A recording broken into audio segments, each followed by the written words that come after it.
The year is 490 BC, and the Persians, having already dominated swaths of Greek territory, set their sights on mainland Greece. Their target? The strategic beach of Marathon, just a stone's throw away from Athens. With a formidable force and a keen eye for strategic advantage, the Persians seemed unstoppable. But the Athenians, under the leadership of the cunning Miltiades, refused to cower in fear. Despite being outnumbered and outmatched, they rallied their forces, comprising roughly 8,000 heavily armed hoplites. These warriors, equipped with helmets, shields, lances, and swords, stood ready to defend their homeland against the impending Persian threat. Facing overwhelming odds, Miltiades faced a daunting challenge: how to secure victory without sacrificing his troops. His solution was as audacious as it was effective. Instead of opting for a conventional approach, Miltiades devised a cunning strategy. He arranged his forces with a thin center and reinforced wings, setting the stage for a daring assault on the Persian invaders. As the battle commenced, the Athenians and their allies from Plataea descended upon the Persians with unparalleled ferocity. Their swift advance caught the enemy off guard, minimizing the effectiveness of Persian archers and maximizing the impact of the Greek onslaught. With swords clashing and shields rattling, the fate of Europe hung in the balance. Despite their ingenious tactical maneuvering, the Athenians found themselves locked in a fierce struggle against the relentless Persian onslaught. With the battle center under immense pressure and the threat of defeat looming large, every moment became a test of courage and resilience. Just when it seemed like all hope was lost, the tide of battle began to shift. While the Persian forces managed to breach the shallow Athenian battle center, the reinforced wings of the Greek army held firm. Through sheer determination and strategic prowess, they turned the tables on their adversaries, driving them back towards the sea. As the Greeks pressed their advantage, the Persians found themselves in a desperate race against time. With the Athenians hot on their heels and their escape routes cut off, they scrambled to board their ships and flee the battlefield. The once mighty Persian armada now faced the humiliating prospect of defeat at the hands of a determined foe. In the end, victory belonged to the Greeks. Despite the odds stacked against them, they emerged triumphant, with minimal losses compared to the staggering casualties suffered by the Persian army. Despite the heroic triumph at Marathon, it became evident to all that the Persian threat still loomed large over Europe. Emperor Darius, stung by the defeat of his army, only intensified his determination to subdue the Greek city-states under his rule. For 3 long years, Emperor Darius meticulously prepared for his revenge, amassing men, weapons, and supplies for a new assault on mainland Greece. The specter of impending conflict cast a shadow over the Greek states as they braced themselves for the inevitable clash with the mighty Persian war machine. Just when it seemed like all hope was lost, an unexpected turn of events shifted the balance of power in favor of the Greeks. The revolt of Egypt against Persian rule diverted Darius's attention and resources, delaying his plans for conquest and providing a crucial respite for the embattled Greek city-states. However, fate had other plans in store for Greece. With the passing of Emperor Darius, his son Xerxes ascended to the throne of the Persian Empire.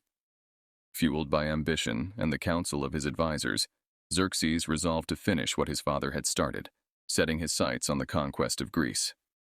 With Egypt subdued and his forces bolstered, Xerxes embarked on a relentless campaign of preparation, amassing a vast army and assembling a formidable naval fleet. As the 5th year drew to a close, the stage was set for a clash of titans that would echo through the annals of history. Following the resounding victory at Marathon, the Greeks braced themselves for the inevitable Persian counterattack.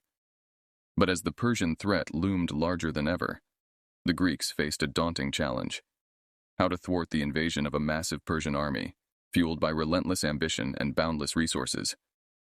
Recognizing the crucial importance of naval supremacy, Athenian statesman Themistocles seized upon a stroke of fortune that would change the course of history.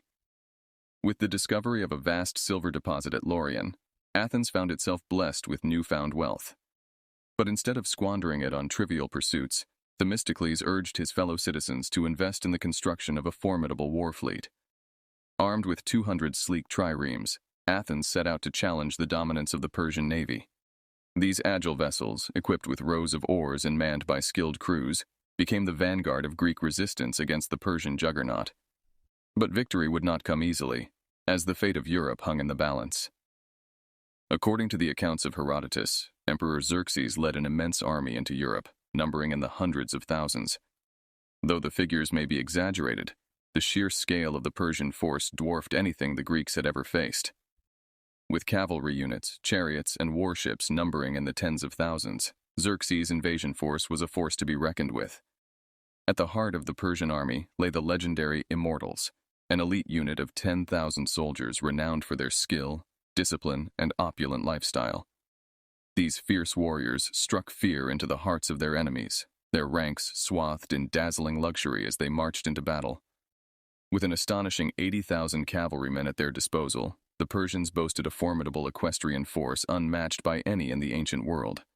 Accompanied by chariots and camel riders, their cavalry units struck fear into the hearts of their adversaries, their swift and devastating charges sweeping aside all who dared to oppose them. But it was not just on land that the Persians held sway. Their naval prowess was equally awe-inspiring, with a fleet of over 1,200 triremes dominating the seas. These formidable warships, manned by hundreds of oarsmen and sailors, formed the backbone of Xerxes' naval power, escorting a vast transport fleet that stretched as far as the eye could see. Xerxes embarked on its audacious campaign by crossing the Dardanelles, marking the first step in a calculated march towards the heart of Greece. Swiftly traversing from Asia to Europe, the imperial forces moved westward, their gaze set upon the storied lands of Hellas. Meanwhile, the Greek city-states, cognizant of the looming threat, hastily assembled their disparate contingents to stem the tide of Persian conquest.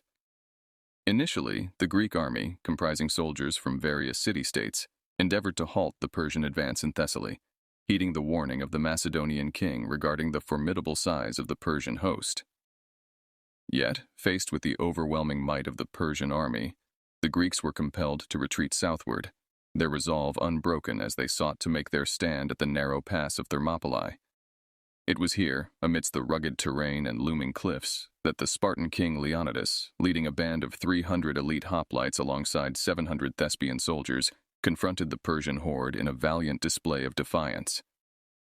The ensuing battle, immortalized in the annals of history, witnessed the heroic sacrifice of Leonidas and his brave warriors, who fought with unyielding valor against insurmountable odds.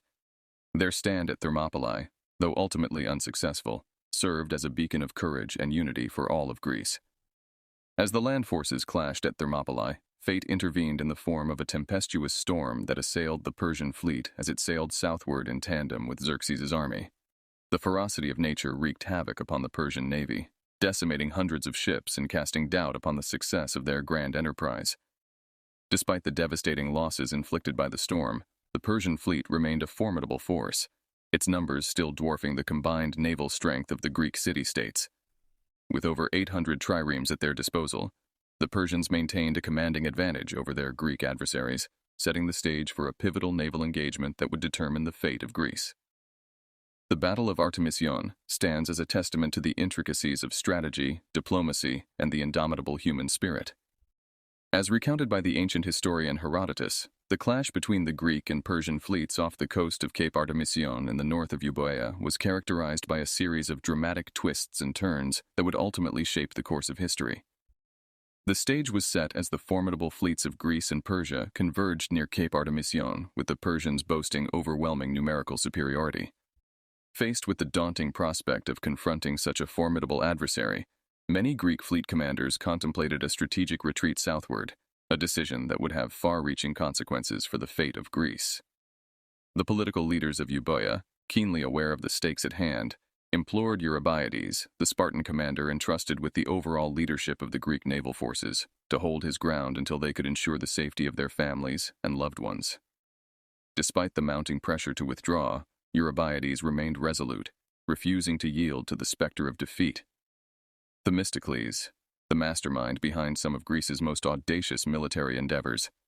Armed with cunning and resourcefulness, Themistocles seized upon an opportunity to sway the course of events in favor of the Greek cause. With the fate of Greece hanging in the balance, Themistocles embarked on a daring gambit, leveraging the power of bribery to secure the allegiance of key commanders within the Greek fleet.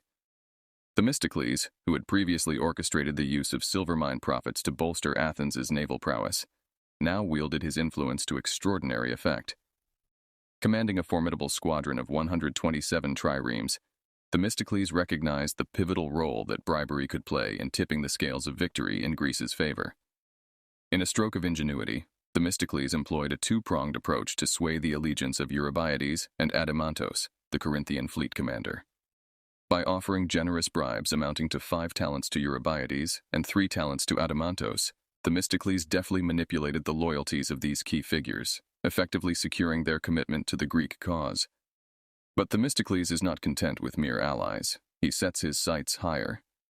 In a bold move, he approaches one of Athens' most prominent commanders, a man on the verge of advocating for withdrawal. With just 1 silver talent, Themistocles sways the commander to stand firm against the Persian onslaught. It's a triple blow of bribery, a masterstroke that keeps the Greek fleet in the fight. As the stage is set for battle, Themistocles' cunning comes to the fore.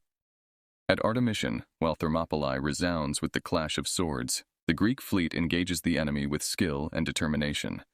Through a stroke of luck and strategic brilliance, they capture enemy ships and unleash the fury of a storm upon the Persian armada, sinking hundreds of vessels in its wake. The balance of power shifts dramatically. Where once the Persians boasted overwhelming numbers, now they face a depleted fleet, their advantage slipping away like sand through their fingers. Meanwhile, the Greeks, bolstered by their victories and Themistocles' cunning, stand ready to face their foe at Salamis.